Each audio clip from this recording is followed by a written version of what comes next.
এটা হচ্ছে Jatrabari highway. Police ইচ্ছা মতো গুলি করতেছে, যে দেখতেই পাচ্ছেন। এই যে স্নাইপারের আওয়াজ।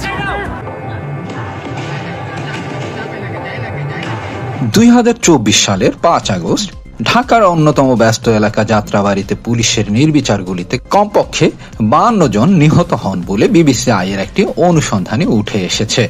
ঘটনাটিকে বাংলাদেশের ইতিহাসে সবচেয়ে ভয়াবহ পুলিশি সহিংসতাগুলোর একটি হিসেবে বিবেচনা করা হচ্ছে। এই হত্যাকাণ্ড সেদিন ঘটেছিল যেদিন শিক্ষার্থীদের নেতৃত্বে টানা 36 দিন ধরে চলা বিক্ষোভের মুখে প্রধানমন্ত্রী শেখ হাসিনা ক্ষমতাচ্যুত হন, ভারতে পালিয়ে যান। গত বছর সরকার বিরোধী বিক্ষোভের শেষ দিনে ভয়াবহ ঘটনাটি কিভাবে ঘটেছিল সেটি বের করার জন্য তখনকার শত শত ভিডিও, ছবি ও প্রত্যক্ষদর্শীর সাক্ষ্য গ্রহণ এবং সেগুলো বিশ্লেষণের পাশাপাশি সরেজমিনে বেশ কয়েকবার যাত্রাবাড়ির ঘটনাস্থল পরিদর্শন করে বিবিসি। জাতিসংঘ সহ আন্তর্জাতিক বিভিন্ন সংস্থা ও গণমাধ্যমে এ বিষয়ে রিপোর্ট প্রকাশিত হলেও এই অনুসন্ধানে এমন কিছু তথ্য উঠে এসেছে যা আগে প্রকাশ পায়নি। বাংলাদেশ পুলিশের একজন মুখপাত্র বিবিসিকে জানান, জুলাই গণ অভ্যুত্থানের সময় কিছু পুলিশ সদস্য অতিরিক্ত বল প্রয়োগ ও অপেশাদার আচরণে লিপ্ত হন এবং ঘটনাটি দুঃখজনক বলে স্বীকার করেন তিনি। হত্যাকাণ্ড শুরু হয়েছিল যেভাবে। অনুসন্ধান চলাকালে ঘটনার এমন একটি গুরুত্বপূর্ণ ভিডিও বিবিসির হাতে আসে যেখানে 5 আগস্ট বিকেলে যাত্রাবাড়িতে পুলিশের গুলিবর্ষণ শুরুর কিছু মুহূর্ত দেখা যায়। ভিডিওটি এমন একজন আন্দোলনকারীর মুঠোফোন থেকে বিবিসি সংগ্রহ করেছে যিনি নিজেও সেদিন পুলিশের গুলিতে প্রাণ হারান। নিহত ওই আন্দোলনকারীর নাম মিরাজ হোসেন।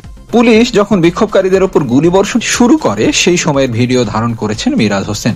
মুঠোফোন ক্যামেরায় ওই ভিডিওতে মর্মান্তিকভাবে তার জীবনের শেষ মুহূর্ত ধরা পড়েছে। মিরাজ হোসেনের মৃত্যুর পর পরিবারের সদস্যরা তার মুঠোফোনটি খুঁজে পান এবং ফোনে সংরক্ষিত ভিডিওটি বিবিসিকে দেন।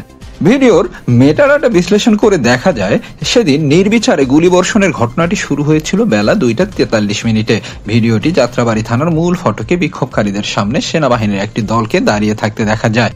এরপর হঠাৎই তারা ওই এলাকা থেকে সরে যায়।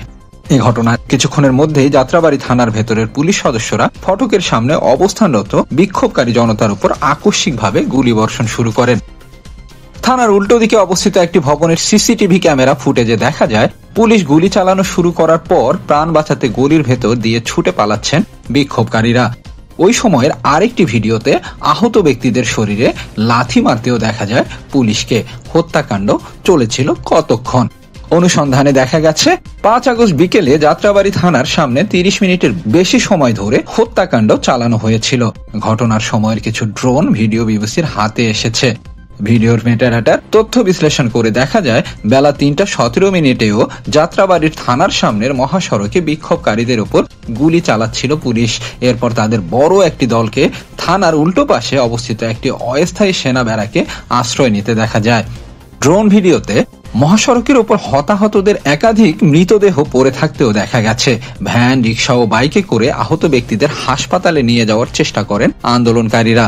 পরবর্তী কয়েক ঘন্টার মধ্যে আন্দোলনকারীদের একটি অংশ শাহবাগের দিকে চলে যান, আর যারা তখনও যাত্রাবাড়িতে ছিলেন তাদের মধ্যে বিক্ষুব্ধ একটি অংশ থানায় আগুন দেয়। এ ঘটনায় পুলিশের কমপক্ষে 6 সদস্য নিহত হন। মোট হতাহতের চিত্র। 5 আগস্ট বিকেলে পুলিশের নির্বিচার গুলির ঘটনার পর আহত ব্যক্তিদের আশেপাশের হাসপাতালে নিয়ে যাওয়া হলে চিকিৎসকেরা বহু ব্যক্তিকে মৃত ঘোষণা করেন।